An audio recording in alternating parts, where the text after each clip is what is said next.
It's time to swarm the 402. Welcome to the Nebraska Hawkeyes. These guys are brave. They're Hawkeyes living in enemy territory. Listen, these guys are way past their prime, but they're still Hawkeyes.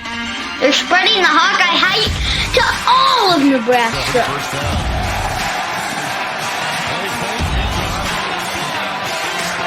The frost advisory is canceled. Cornhuskers, more like corn suckers. Are you ready for this podcast? Let's go Hawks!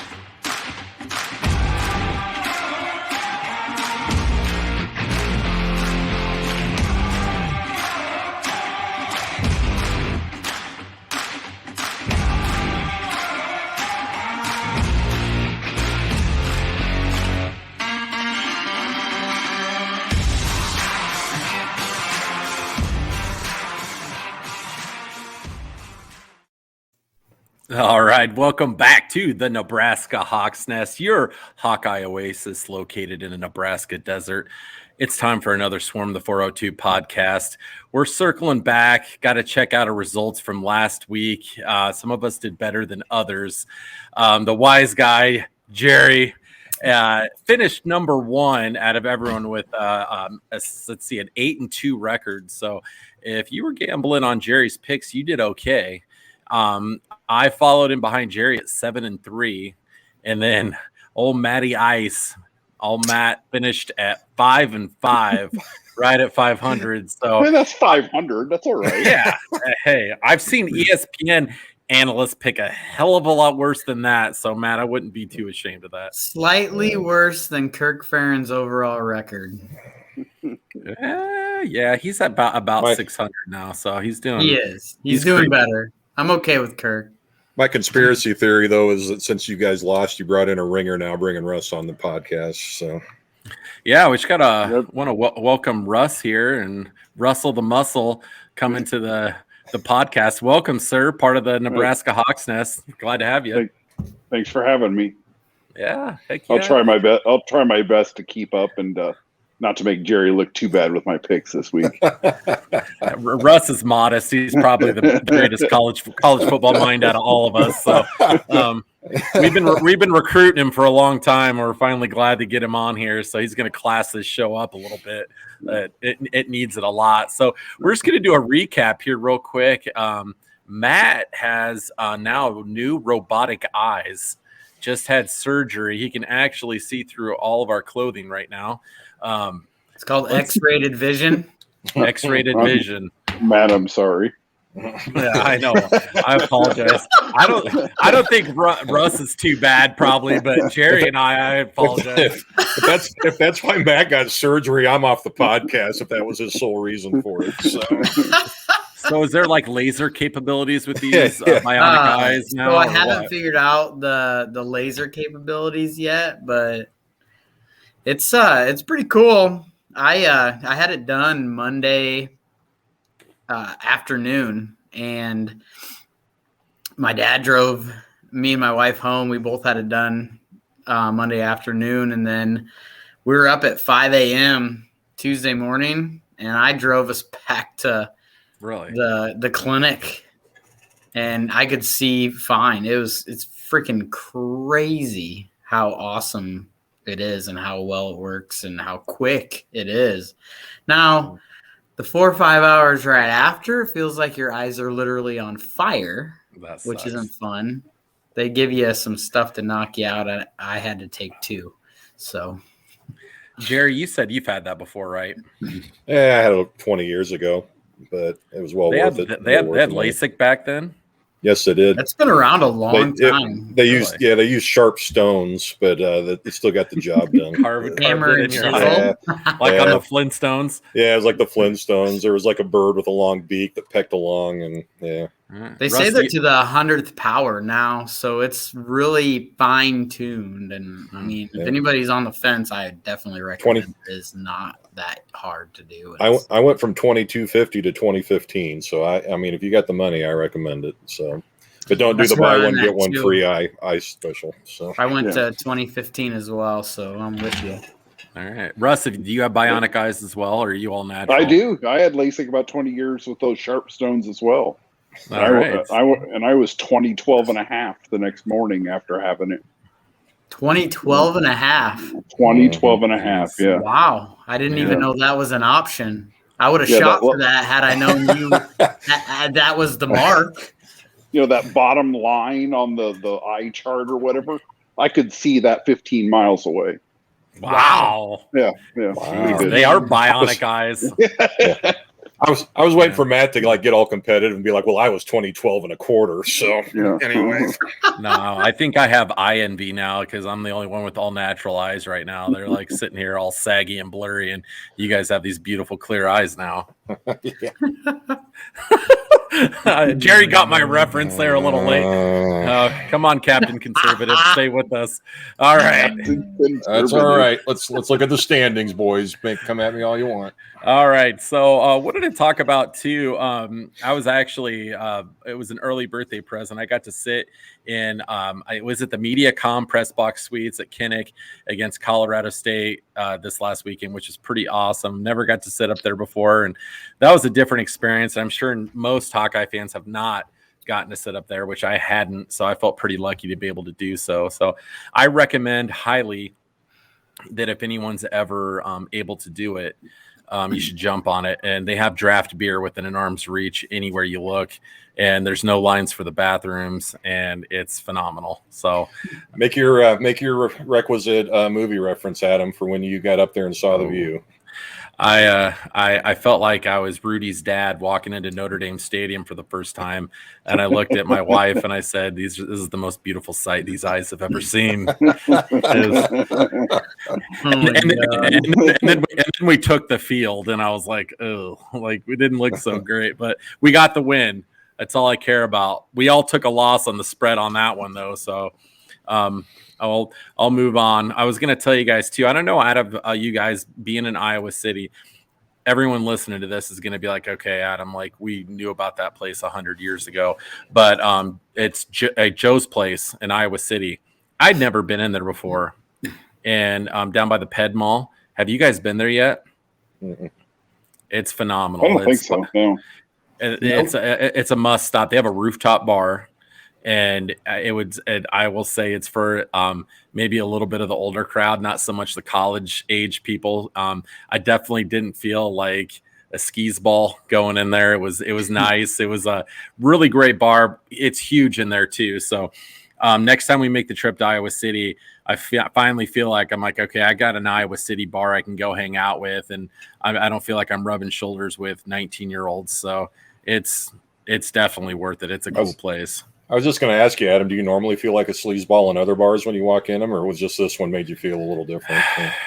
It depends. It depends. I mean, walk into Brothers on the Ped Mall in Iowa City. And let me know how you feel, Jerry. Yeah. The only other people, Matt, you still look like you're in college. So I feel fine walking into Brothers. I mean, I'm just saying. All the people that proms or anything else.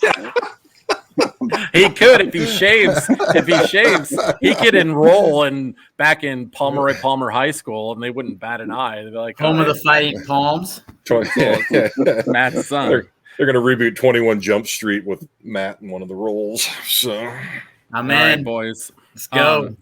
Wanted to get your guys' thoughts real quick too, moving along to that SMU TCU game. That's a pretty heated rivalry down in Texas. They play for the Iron Skillet. A lot of people, I guess the general college football fan might not know as much about that rivalry since SMU plays in the American and it's not a Power 5, but it's a pretty heated rivalry. It's essentially kind of the battle of the Dallas-Fort Worth area. If you go down there, they hate each other. And at the end of the game, SMU went out onto the field and planted their flag at the TCU 50-yard line, and a fight broke out. And Jerry Kill is an assistant at TCU now, and he got hit in the head with a helmet, got a concussion, and the flag got ripped up, and it was a whole melee. I don't know what your guys' thoughts are. I wanted to ask you guys, what do you think about that whole trend with rivalry games planting your flag at midfield? Is that a good idea? Is that something that should continue? And what you thought of that? Jerry, why don't you tell us first what you think? I don't know. I guess, you see it, and it really depends on the situation. When it's that heated of a rivalry, I don't know. At some point, common sense has to take over. I know they just won a big game. I know emotions are flowing. But that's just really basically sticking the other team, sticking it in the other team's face. And I don't know. So it doesn't surprise me it happened. And again, I'm not that familiar with it, but it's just, sometimes you just got to be smarter than that. But what do you think, these are 18 to 22-year-olds too. So yeah, I think the rivalry, I think there's, there was a lot of emotions there, just like our Iowa State games. SMU, reading on it a little bit earlier today, SMU put up 595 total yards on TCU. Yeah. That's embarrassing for those TCU kids. So, they're going to defend their turf, and, it's probably fun to watch, but, as Jerry put, I think cooler heads have to prevail before it starts to become ugly. And, people like Jerry Kill, who I think all of us probably have quite a bit of respect for, gets injured and suffers a concussion at his age. Yeah. Well, and he was prone to seizures in Minnesota too. So it was, he's had underlying health concerns. Yeah, they're stress-induced seizures, and so I think in an assistant role, I think he's had a lot better time. Not having them. But under his, if he's taking shots and getting concussions, it still doesn't help with those underlying health conditions. Oh yeah, absolutely. He shouldn't have probably been out on the field. I had an opportunity to meet. I met Jerry Kill at, I believe it was the Orlando airport back when he was the Minnesota head coach. It couldn't have been a nicer guy, just unbelievably nice. I went and took a picture with him, and him and his wife followed me and my now ex-wife to the food court area. And they sat with us and talked to us for about a half hour, asking us about our vacation, and just such a genuine guy. And so I hated to hear that about him. I'm blown away. I'm like, the guy doesn't know me at all. He doesn't care. He just is a great person. Matt, what do you think about that whole thing that went down? I think the fight is definitely uncalled for. I think with the emotions running wild, and you won a big game, and you're SMU, you're the underdog, you beat TCU. I kind of like the flag planting, I guess. I remember when Oklahoma did it a couple of years ago. Mm-hmm. It's college football. That's what rivalries are about, but it doesn't need to break into the fights on the field. That's too far. So if it's going to amount to that, don't do it. Yeah. But once you're 18, you're an adult. Be an adult. Maybe run around the field with the flag. Like, it's not going to actually stick in the ground. So you can run around, wave the flag a little bit. The best was when Oregon beat Ohio State and put the rubber ducky at the 50-yard line in the middle of the O. Did you guys see that? Yeah, I saw awesome. That is so cool. Like, you can't even get mad about that. Like, that's just that's tasteful. That's hilarious. Like, I love that. And they took a picture of it and posted it on social media. So I thought that was pretty awesome. I kind of had a little dose of reality when we went to the Rose Bowl in 2015 when Stanford played at halftime and made fun of Iowa with all that stuff. I was really upset about it. And then I realized after the fact that Stanford does that. I guess that's their band MO. I didn't know that going in. I wish I would have, because I would have taken it a lot different. But now that that's happened to me, I really like that rivalry stuff. If it's gonna get to somebody, it's gonna get to somebody. It just do what you feel.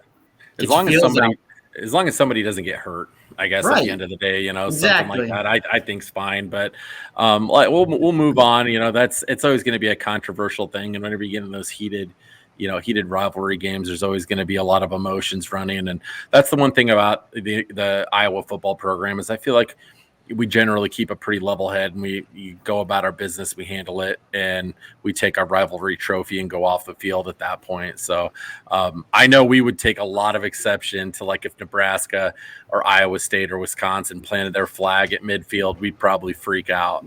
And Adam, if they beat us, they can plant that flag. Bring it.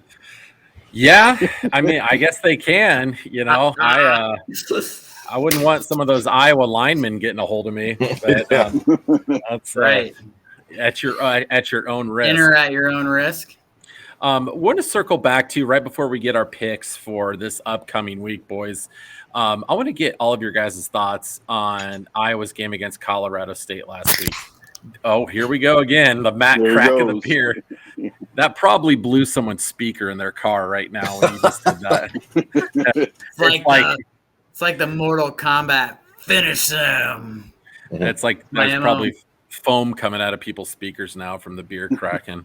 I love it. Wanted to get at your guys' opinions on what you felt about that Colorado State game. I don't think it really went how any of us thought it would. The more and more we got into it, the more I realized that their record was not real indicative of how good of a team that is. A Steve Adazio team is usually pretty tough, and we again struggled on the offensive line, opening up holes, weren't able to really get any running game going. Russ, what were your thoughts watching that game, and what did you see? I was probably frustrated most with our inability to get a running game going. Looking back at the statistics, Tyler Goodson only averaged 3.2 yards a carry. Our offensive line really had a difficult time opening holes, and maintaining that throughout the at least the first half. I know the second half we had a little bit more success. Obviously there was a little paint peeling in that locker room during halftime. We saw much better, especially from the defense when they came out. I was with Jerry. I told him, if our defense is what we think our defense is, they won't score another point, and we'll really struggle with yards. And, then you had Jack Campbell go off for 7 solo tackles with an 11 other assists and tackles. So, 18 total tackles in a game. That's fantastic. It's a big number. Yeah. No, it absolutely is. Jerry, when watching that game, what were your thoughts? Did things really pan out like you thought they were going to? And, our quarterback, Spencer Petras, is coming under a lot of heat right now. And that's everyone's go-to right away. Whenever there's a struggle on offense at all, it's always the quarterback. And that might not necessarily always be the problem. Other than a couple of years I can think of in my history being an Iowa football fan, the backup quarterback's always the favorite player on the team because it always comes back on the quarterback. What we talked about last week, and I'm not going to get into it, but I'm not jumping ship on Petras yet. Like we said, the offensive line still got some things to put together. But I mean, as the season goes on and they, things gel more. I mean, that's just Iowa. Iowa starts, by the, mid-season, late season, they start, moving downhill under the Kirk Ferentz era. So I don't know. I still like where we're at, and I still like where the development is. But yeah, we got, they still got some things to clean up, definitely, especially along that line and trying to get more time in the pocket as well. And Petras does have to learn to start throwing that ball away.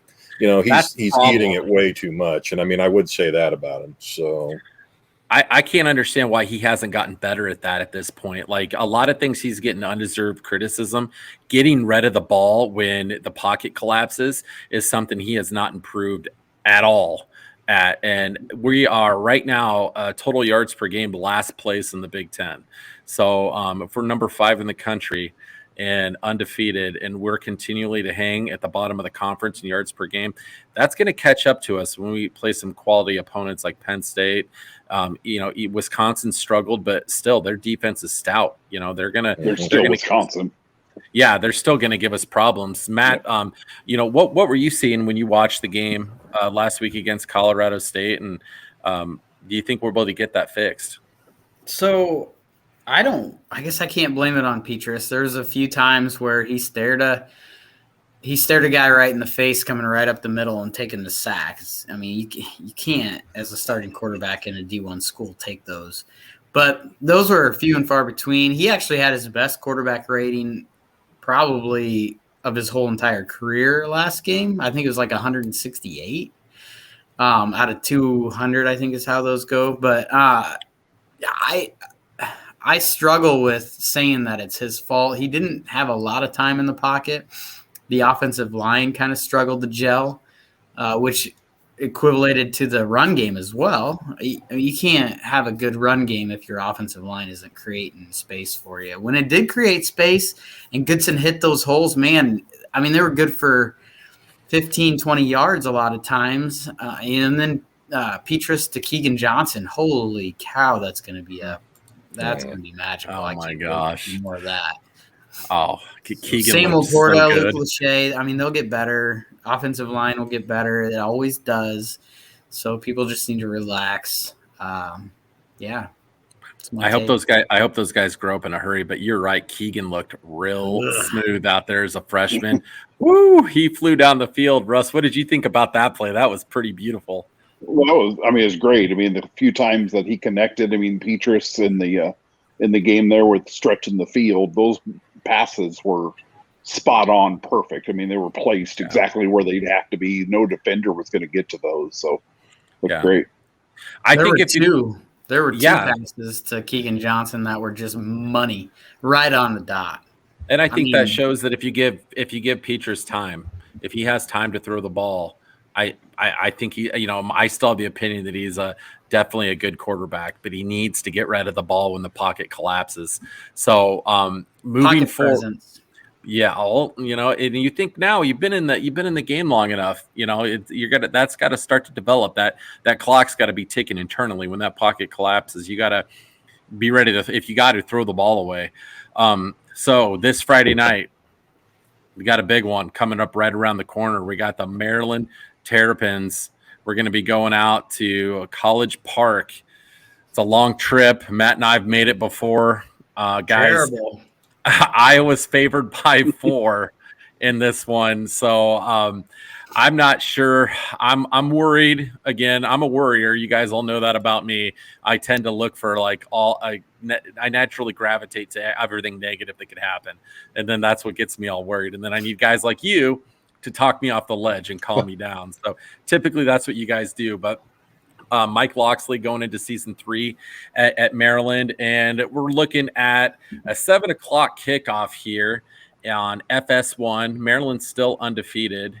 And Tula Tungavailoa, my speech impediment's kicking in there again. Say it for me real quick, Jerry. Tungavailoa. Russ, go ahead. Tell Adam. Baby Tua. Baby Tua. I like that better. I like that better. He is right now. He's the number 1 quarterback in the Big Ten. 76% completed passes, averaging over 300 yards a game. And the guy likes to throw on the move too. So mobile quarterbacks have tended to cause Iowa fits in the past. Now we were all wrong on the Iowa pick last week with the spread. This is going to be our first one. We got Russ in the mix. I'm going to let Russ go first. Got the new guy in the nest, Swarm the 402 podcast. Russ, tell us what you're thinking this Friday, Iowa Hawkeyes at the Maryland Fighting Turtles. I'll tell you, to make you feel just a little bit better, Iowa's 17-1 since 2005 when we're favorites on the road. Ooh, so so that is a very good statistic. Maryland is the most penalized team in the Big Ten so far this year. They're averaging 7 penalties a game, even more than Nebraska, which is hard to believe. Wow. And quite honestly, we should. I mean, they play more Big 12 football in Maryland. They think we're going to play big boy football, and we should physically dominate them. So I'm certainly going to pick Iowa to cover. The line has bounced around a little bit. It was as high as 4.5 earlier this week. It's all the way down to 3 tonight. Really? If you go back and look at sportsbooks, it's fallen back to 3. So there's certainly money coming in on Maryland for some reason. And I think it's Baby Tua and the influence. And, he's played excellent so far this year. So, but I'll take Iowa. All right. I like that pick. Those are some beautiful stats, and my blood pressure is lowering as we speak. So I appreciate that, Russ. Matt, what are your thoughts? You've been to the place of College Park, Maryland. Not one of our fonder trips, but maybe it had something to do with us losing when we went. What are your thoughts on the game coming up this Friday night? I don't think that Maryland – okay, so they beat Illinois. They beat Kent State. They beat West Virginia. West Virginia's in the Big 12, so what's their defense like? Have they really faced an Iowa defense? I got Iowa. You got Iowa in this one. They were only 2 for 10 in third down. Say that again, Russ. They were only 2 for 10 in third down conversions against Illinois. Right. Whoa. Yeah. Exactly. So Okay. put that up against the Point big High boys School from could Iowa. probably give Illinois a run this year. Yeah, Illinois, like their first game against Nebraska, I was like, oh man, Brett Bielema has got his squad playing good already, and then they dipped hard, and they're one of the worst Division I teams in the country right now. So, again, another nice Russ stat. That was beautiful. That's good stuff. Jerry, what are your thoughts on this Friday's game on Fox Sports 1? Historically, Iowa's had difficulties with quarterbacks like Baby Tua. Mobile can create their space, get time to find the open receiver. But, the fact of it is Maryland's putting up a lot of yards this year, but I don't think they're really seeing the point output you would see when you're putting up 500 yards a game. So, and Iowa's been a don't break defense. I like our chances against their offense. So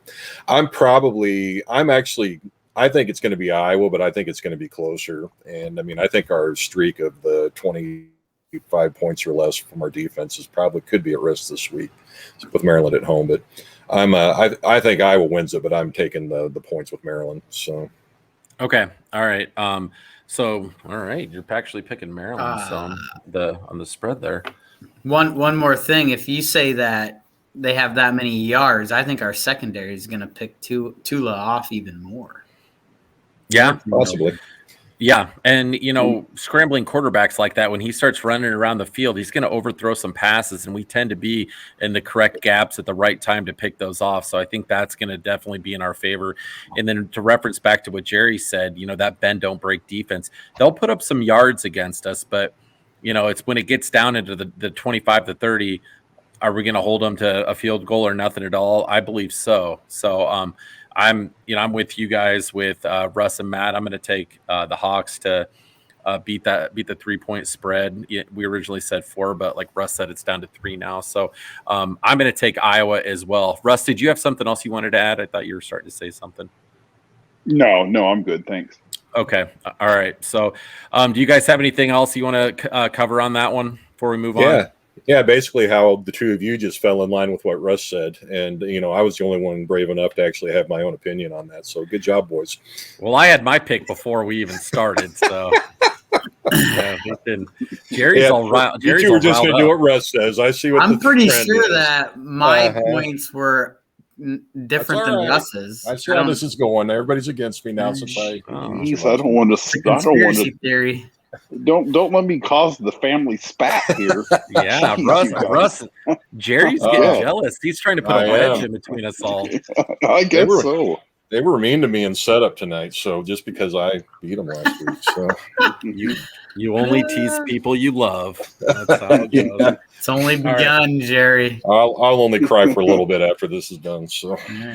All right, boys, we got a barn burner in the next one. We have Charlotte at Illinois. Last time I checked, the spread was Illinois by 11. Russ, you can correct me if it's changed since then. Who do you guys got in this barn burner? We'll go with Russ first. I've got to stick with the Big Ten team. I mean, Charlotte beat Duke, but beat them by like 3 points, and Duke is terrible. Clarkson Lee High School could give Duke a run, and they only have 8 players on the field at a time. I'll go with Illinois. Okay. All right, Matt, what are you thinking? I'm sticking with Illinois. I have no idea what Charlotte's done, but I was taking Illinois. 2 touchdowns. It's Charlotte. Illinois has done some good things. Brett Bielema's got them at least in the right direction. Illinois wins by more than 11. All right, Jerry, what are your thoughts on this one? My thoughts, again, is I know what Russ is saying. I realize their level of competition hasn't been that great, but I just still haven't been that impressed with Illinois. So I'm taking Charlotte in the points, even if Illinois wins. I think they're going to keep it under that 11. So. Okay.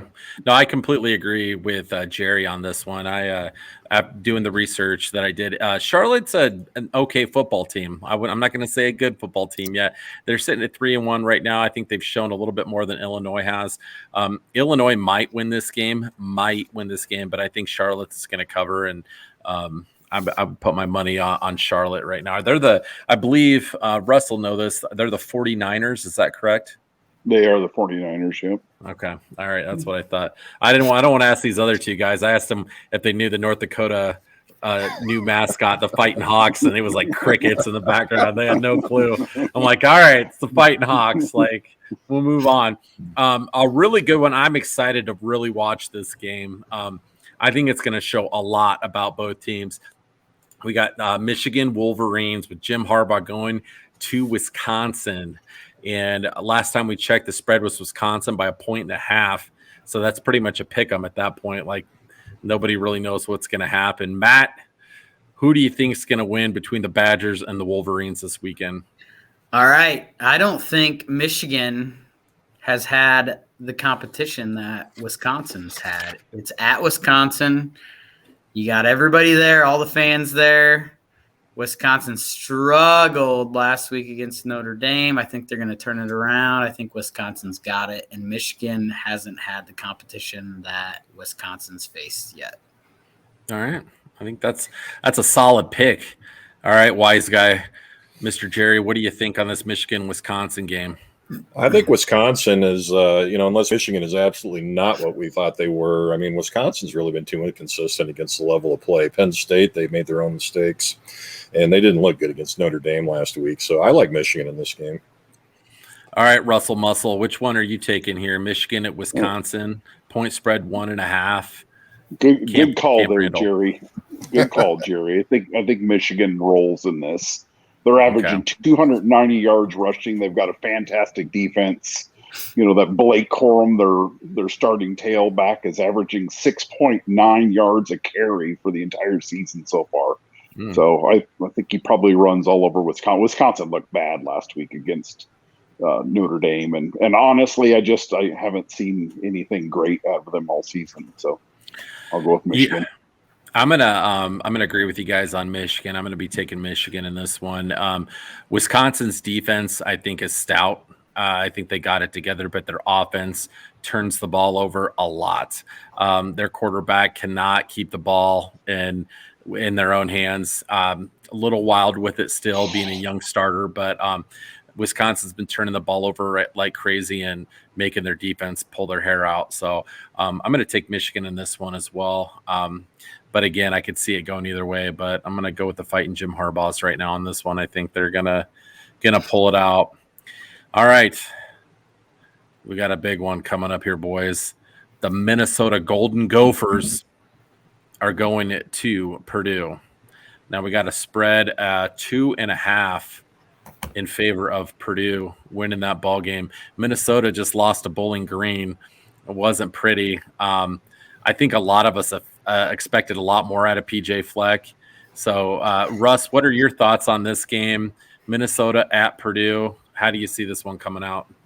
Yeah, I'm looking at my notes from earlier and exactly what you just said. I put in my notes, Minnesota lost to Bowling Green. Need I say more? Yeah.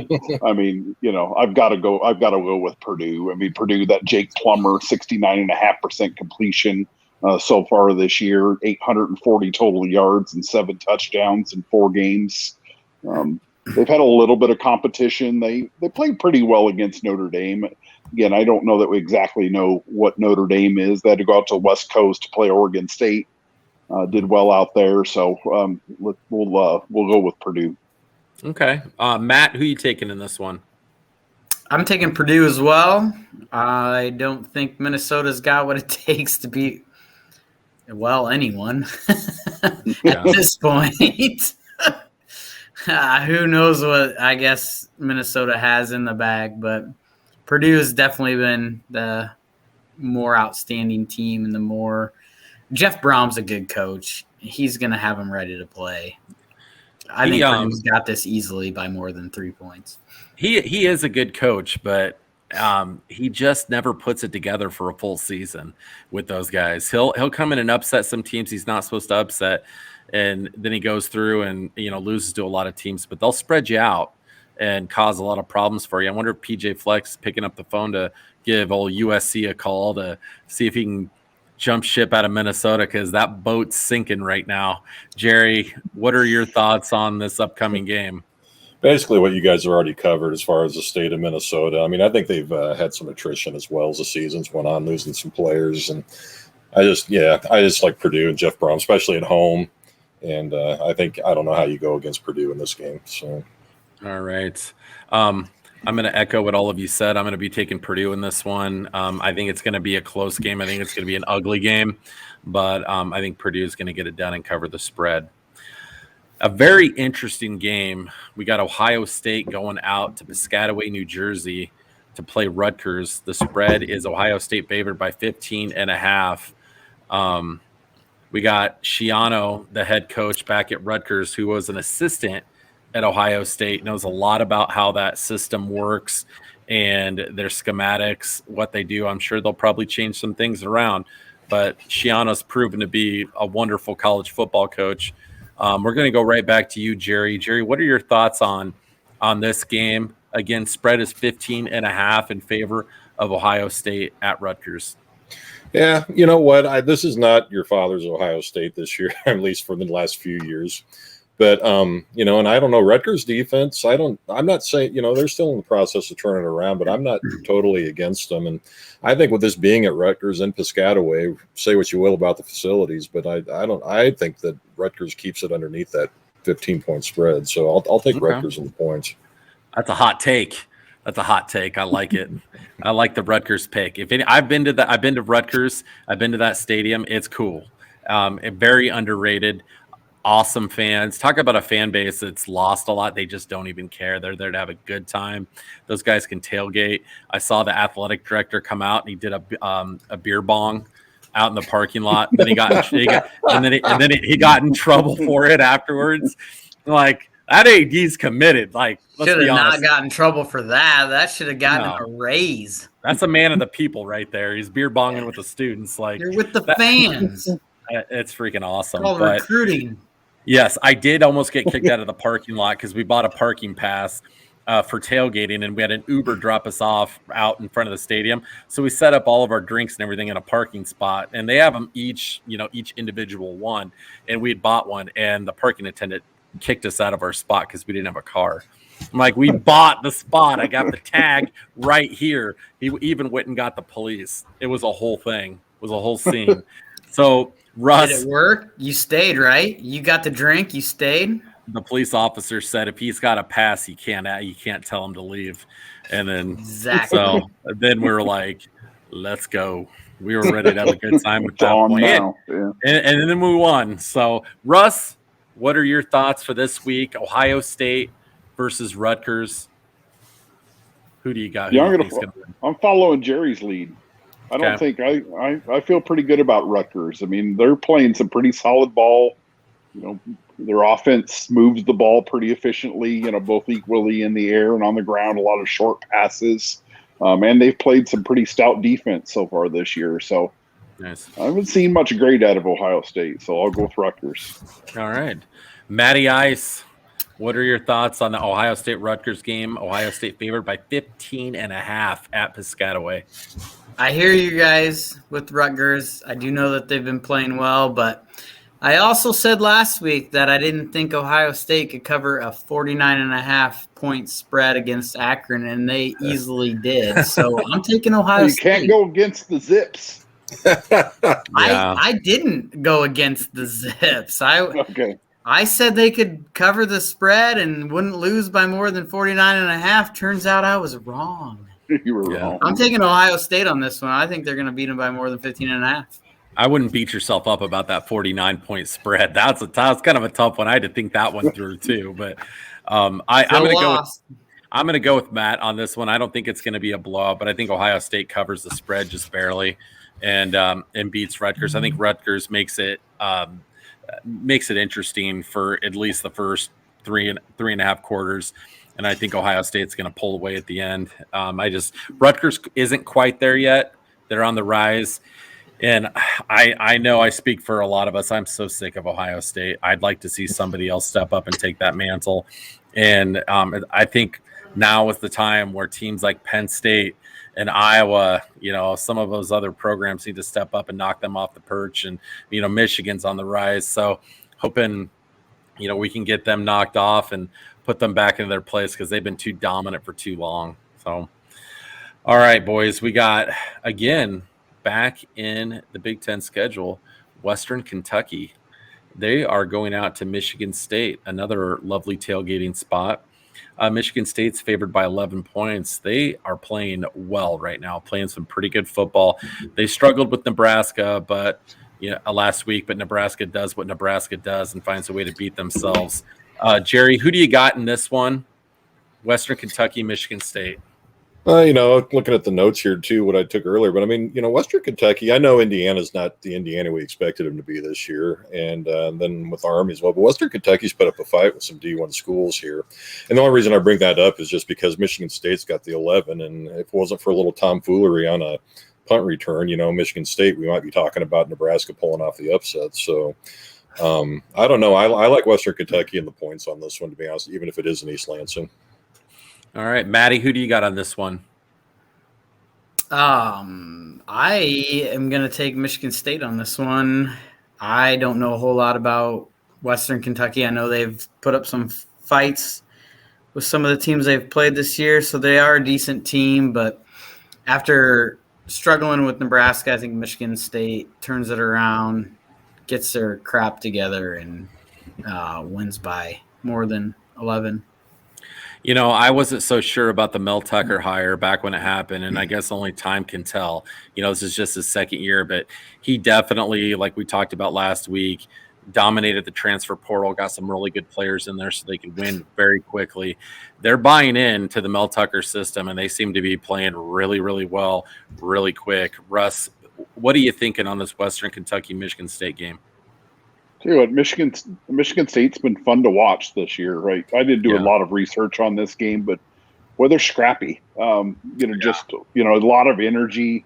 They look pretty sound on the line of scrimmage. I think I'll take Michigan State to cover that spread of 11 points. I'm with you guys that Western Kentucky in the past has had some pretty respectable teams, but I think Michigan State is with the chance of going 5-0, they're going to come out with their heads on fire and then take it and run.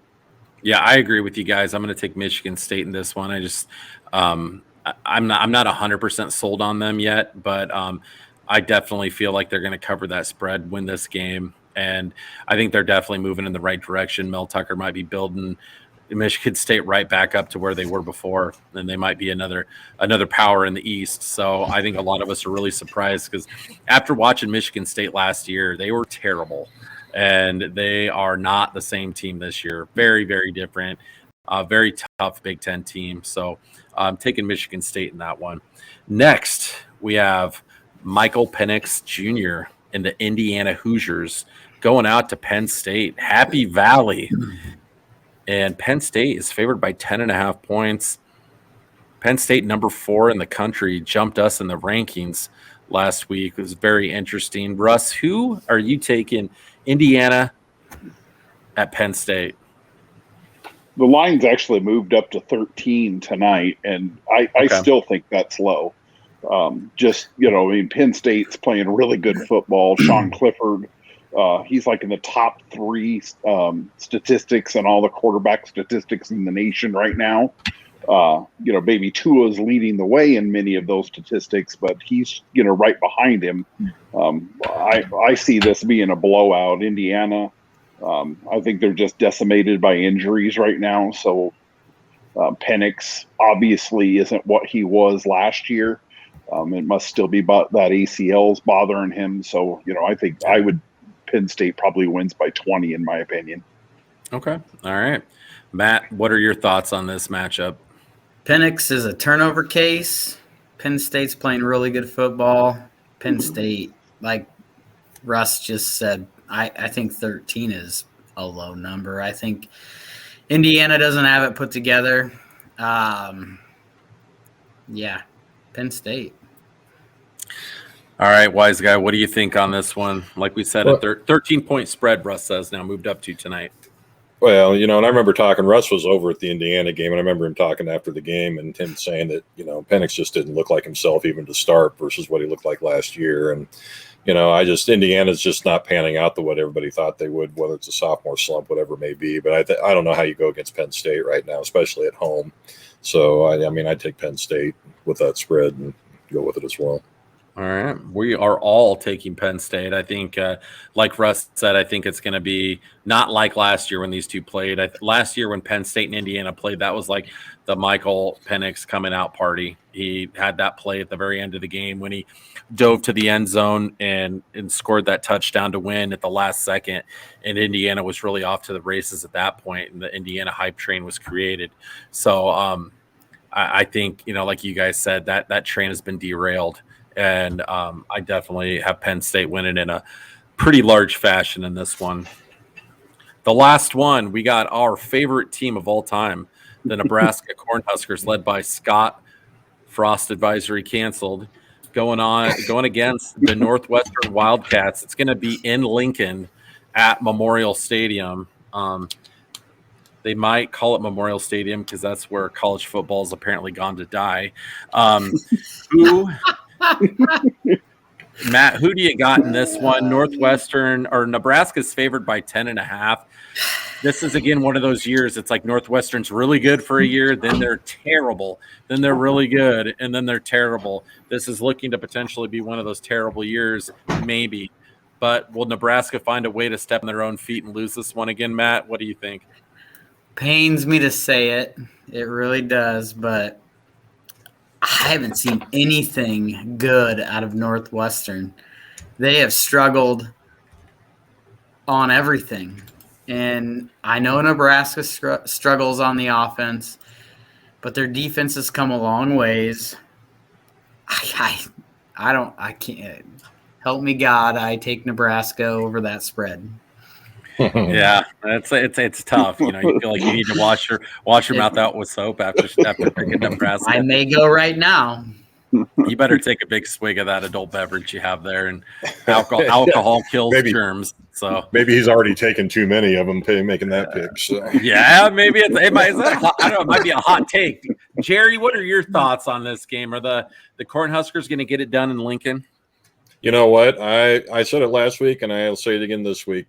Show me something, Frost. That's what – I'm sorry, you said the point spread was what again on this game? In favor of Nebraska by 10.5.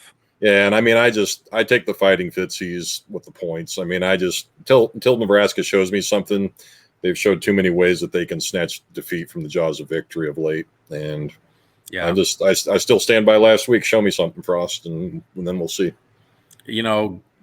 Great teams always find a way to win. And like I said a few weeks ago, Nebraska's as good at finding ways to lose today as they were at finding ways to win in the 90s. Russ, what are your thoughts on this game? Do you feel like Pat Fitzgerald's going to be able to go into Lincoln and get the job done? Pat seems to has their number. They've had a real difficult time playing Northwestern. That said, they gave that scrappy Michigan State team really all they wanted last week. And, I know they ended up losing the game at the end and held them to, I believe, 13 total yards from scrimmage in the entire second half. As Matt said, the defense has played pretty well. I think Martinez has looked better at times. It's the special teams and then all the stupid penalties. I think they're averaging 6 penalties a game right now and like 70 yards or something like that. But I'll take the Huskers to cover the 10.5 as well. I'll wash my mouth out with you, man. All right, I'm going to be on the Jerry train on this one. I'm picking Pat Fitzgerald and the Northwestern Wildcats. I think this is kind of a tough one, but I don't know. Pat Fitzgerald doesn't have a great team this year, but they're solid. They typically don't turn the ball over and make mistakes. So I'm going to take Northwestern in a tight one. I think the Wildcats are going to pull it out. So, boys, let's get it. What are you guys doing this Friday night for the Iowa Maryland game? 7:00 on Fox Sports 1. We could go to 5-0, potentially break past the top 5 if things shake up the right way. We potentially, we're knocking on the door to a number 3, number 4 Iowa football team here, getting close to midseason. That's exciting stuff. Matt, you're going to take a break from the combine, from farming and feeding America. If you ate today, thank a farmer. So thank you, Matt, for all the hard work you do out there, man. I will shut the combine down for this game. Yeah. All right, you're gonna take Actually, a break. it's supposed to rain, so I lucked out. That's good. That's good. All right, Russ, what do you got going on for the game this Friday night? I don't know. I was going to call all 3 of you and find out what you had going on for the game Saturday, Friday night. I may publicly make plans here on the podcast. I'm up. All right. I'm up for anything. I'm a free man. I can do about anything. I'm ready to go. I've been watching some games by myself lately, so I think I'm ready to be around some people again. You were just in the box. Other than that. Oh, okay. Jerry, are you allowed to come out and play? Well, I don't know. I was thinking about getting out some Earl Grey tea and my smoking jacket and maybe the pipe and, kind of sit by the fireplace and, enjoy some good book. And read about the game Monday afternoon. Read a good book while I listen on the old timey radio, so, that's, I don't know. I don't know anybody up for that. I mean, there's plenty of Earl Grey tea to go around. So there's a Golden Girls marathon on. So I'm down. Nightcap with maybe a little Matlock, Andy Griffith, things could get wild. There you go. All right. Well, the crew of the Nebraska Hawks Nest is hopefully going to get together. Our guy, Matt, that's holding it down in Iowa, we'll have to, FaceTime him in. Hopefully the Hawks can get the job done. Guys, when you get into the description, tell us what you guys think. Who you guys think are going to win these games, if you think the Hawks can pull it out. If you got some topics you think we should cover on the Swarm the 402 podcast, make sure to let us know. We'd love to hear your guys' feedback. And before we let you guys go, make sure check your calendar. October 15th in West Branch, Iowa, we're going to be doing a fan event. We're going to have all kinds of former Hawkeyes at the Down Under Bar and Grill in West Branch on the 15th. It's the day before the Purdue game from 1 to 4 o'clock. We're going to have people like AC Earl's going to be out there. Kenyon Murray's going to be there. The Paulson brothers are going to be there. We got a pretty good list of people. Julian Vandervelde is going to be there. Kyle Schlicker is going to be there. Got a couple other really big names that are on the hook that are giving us a probably, but we need 100% yes from them before I'm going to start saying their names. So pretty excited about it. We're going to be doing free will donations at the door, donating 100% of those donations to the Children's Hospital. And then I know some of the guys are going to be selling, like I know AC Earl's selling his books. We'll be having Nebraska Hawks Nest gear on sale there. So hopefully we'll get Jerry to make a public appearance and you guys will all get to meet him.